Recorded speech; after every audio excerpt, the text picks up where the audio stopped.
All right, guys, welcome back to part 3 of How to Turn Stress into Success segments. If you missed part 1 or part 2, part 1 where we framed stressful situations, although I don't think we needed that because I'm pretty sure you know what stressful situations you're going through in your life. Part 2, giving you a lighter and more spiritual perspective on how to deal with some of the heaviness of stress.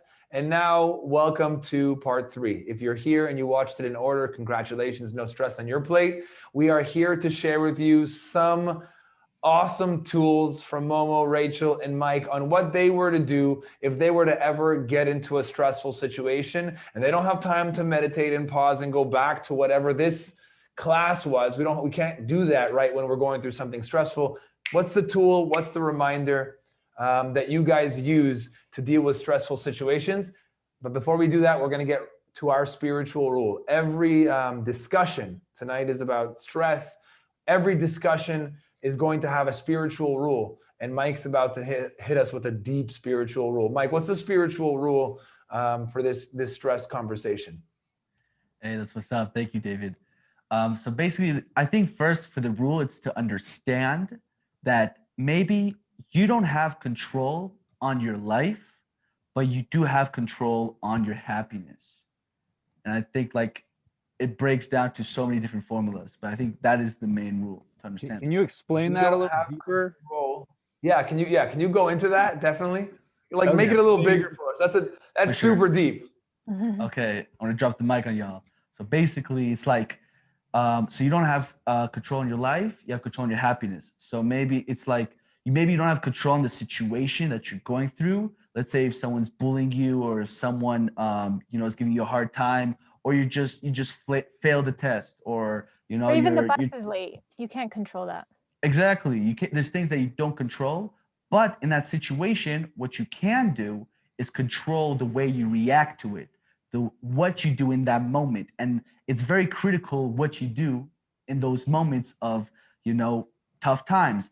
And eventually, the kind of twist on it is that when you have control on your happiness and the way you react in those hard moments, when you have that, you basically have control on the situation, because instead of, okay, I missed the bus, what am I going to do now? Instead of reacting in a way where you're hating on yourself and you're just being this, reactive, and you have all these feelings, shifting that and saying, okay, you know what? I missed the bus. Maybe I'll catch another one, or I'll just learn for tomorrow.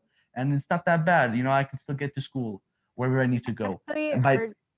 Sorry, but because we're talking about buses, I actually heard someone one time say, I didn't miss. Oh, no. They said, I'm so happy I'm early for the bus. And the person said, weren't you supposed to catch the 7:15 bus? And they're like, no, I'm supposed to get the 7:30 bus. I'm early for this one.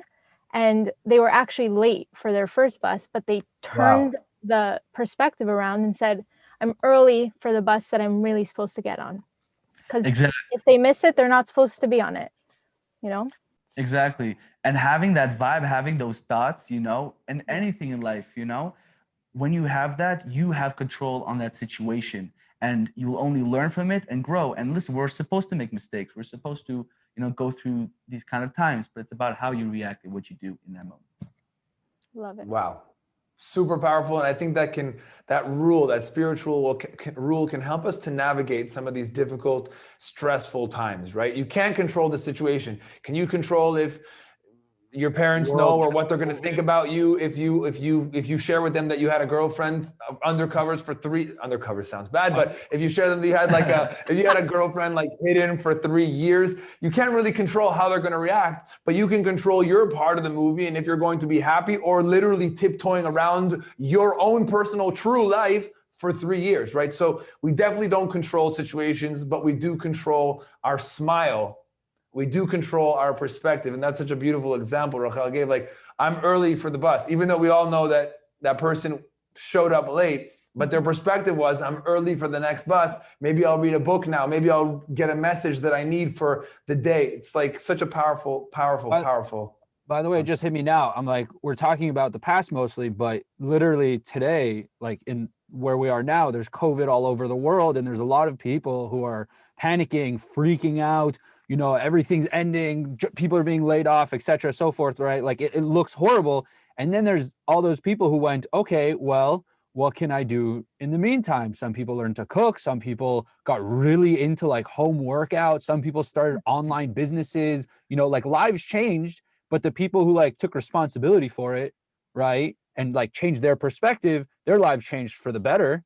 The people who just kind of like reacted to the whole situation, their lives just, you know, probably didn't. Continued. Yeah, definitely. Definitely. So Mike, give us your tool. Like you're stressful right now. You just missed the bus to get this recording studio. We were waiting for you in the studio. I'm just joking. That didn't happen. But hypothetically, if it were to happen, what would you do? What would be your go-to? You learn this, whoever took Kabbalah 1, course 1, you learn this literally in the first class. This is one of the most like basic, but I think even underrated, I would say, tool that, you know, as people who learn Kabbalah and connected to spirituality should connect to. It's basically called pause, what a pleasure. What does that mean? So let's say, you know, I missed my bus. I have this kid in my class who's bullying me. What do I do? So you have this kid who's calling you names, who's, you know, taking you down. He's, you know, he's being mean to you. Now you have two choices, or you act in a certain way where you're, like we said, no cause and effect. You're the effect of that person. And what happens is you have all these emotions and these hardships, you know, and these thoughts of hurting that person. Or you can go, I think, to use this tool. And what happens when you say pause, what a pleasure? So you're having these emotions, right? You're getting angry, you want to hurt that person, you know, you want to get him, and, you know, whatever you feel. You pause all those feelings, all those negative thoughts, all those negative feelings, all those emotions that just stir up. You pause it and you understand and you kind of reflect, where does it come from? Is it coming from a place where I actually want to hurt this person, or is it coming because he acted that way to me? And by pausing those emotions and understanding where it comes, you need to say, what a pleasure. And you're kind of throwing it to the universe, to the light, you know, kind of to the galaxy, like, what a pleasure that this person is hurting me, give me more. And by doing so, you're breaking the walls of his mind controlling things to you. And like we said before, you know, it's about writing your own story. And by doing so, you're writing your own story. And it's not the opposite, where he's writing your story, where he's going to control you and make you act in a certain way where you really don't want to act that way. And by saying pause, you know, you pause again, all those emotions, understand where it comes from, and say, what a pleasure. Give me more. Wow. I love it. Amazing. And he twists the story. Yeah. Amazing. So anything stressful happens to Mike, he always does pause, what a pleasure. That's his go-to. Exactly. Rachel, what about you? What do you do whenever you get stressed? Well, first of all, Mike, I just want to say, I wish I could say, what a pleasure, give me more. It's hard. Yes, it's not easy, but it's a process. You know, we all go through certain things, but like, I think from, you said the first episode of this part, no, it's like bit by bit, you know, like, for sure, you know, slowly you build it up, you know. So yeah, so I guess that's the goal, to ask for more and embrace the struggles. But what I do, I'm thinking, like, if I'm writing a paper, I'm very last minute person when it comes to my homework, because I work better when I see that I have 30 minutes left. Something about it, just like, I push, you know, I persevere in those last 30 minutes, when I wish I could be the type of person that does it 3 days earlier. Anyways, so in those moments when I'm stressed out, I usually, or if like there's like drama between people and I get very stressed about it, I pause. I'm stealing your pause. I stop and I just focus on my breathing, and I focus on what is actually happening. What is the reality of the situation? The reality is I have 30 minutes left for my assignment until it's due. Either I can waste 10 minutes of those 30 minutes stressing and like being very anxious, or I can, you know, focus, buckle down and get it done. But I breathe, I ask the creator or the light for help and really to like give me the strength to just get through this struggle. But I try to be very logical about it because I'm a very emotional person, and sometimes the emotions can take over. So I try to be very logical, look at it as like, this is what's happening, this is how I can make it better, not make it worse by stressing about it, which we said earlier. Sometimes we stress and it just makes it worse. So I try to not do that. And it's very, very hard, and it is baby steps. And I'm trying to think, like, if I'm late, I was late today. 3 years ago, if I was late, I would be panicking. Like, they're going to be mad at me. They're going to think I did this on purpose. They're going to judge me. Today, I should have texted you guys, but I was just like, okay, like, I'm late. It's okay. They're going to understand. Things happen. And it turns out 2 of you texted, so I'm going to be late. We were all late. We were all late. We were all late. I was like, wow, I'm happy that I didn't waste a second of my breath, like, worrying stressing about it, because everyone was late and I probably was stressing or even thinking too much about it, you know? So I try to breathe, be very logical about what's going on, and take logical steps to overcome the challenge. Awesome. Awesome. I'm with you on the breath, by the way. When I breathe, I feel like the race car that's in my mind of thinking of 8,000 different conclusions. When I breathe, I feel like the race car slows down. Yeah. I can actually see what's going on in front of me. Breathing really, really helps me. Yeah. Mama, what about you? What's your go-to? Yeah, before I get to mine, what Rachel said about the breath is, I was thinking of the Robert Downey Jr.'s Sherlock Holmes, where instead of like just reacting to a situation, you literally, there's a whole scene where it like slows down and he starts examining it. He's like, okay, throw the handkerchief to blind the guy, then punch him in like the left kidney to make him crunch down, then elbow to the chin to knock him, like crazy stuff. I was like, wow, yeah, it kind of works like that too, you know? But mine, so my personal tool, obviously I'm human, so I don't get to it every time, but you know, thankfully when I do, I think of what would my perfected self do? Like if I was the perfect human being, the perfect version of Momo, right? What would he do in this situation? And it kind of helps me to step back, right? Like everyone's saying, pause for a moment and take my insecurities, my fears, my anxieties out of the situation, right? Because my perfected self doesn't have any of that. And then coming from that place of, you know, just purely not necessarily what's like the right thing to do in the situation, but what is the best thing for me to do, right? And then I try as much as possible to do that, whatever that may be. A lot of the time, I don't even like the answer, right? It'll be something that's like a lot more work, like really painful in the moment, or like I really have to humble myself and just, you know, take it on the chin, accept responsibility for something, whatever it is. Like, yeah, it's not the, like it straight up, it just sucks. Fun answer. Yeah, it sucks. It sucks in the moment, but I now know, after thinking, you know, what would my perfected self do? I now know that'll be the best for me, right? So like with my parents, or you know what, new situation, we've done that one a lot, but for example, like with school, right? There was like so many times where I'd have, you know, like a million due dates on top of my job, on top of, you know, friends and family responsibilities. And it'd be like, okay, you know what? It's stressing me out. And because of that stress, I got to de-stress. So what do? I like sit back and watch Netflix to de-stress.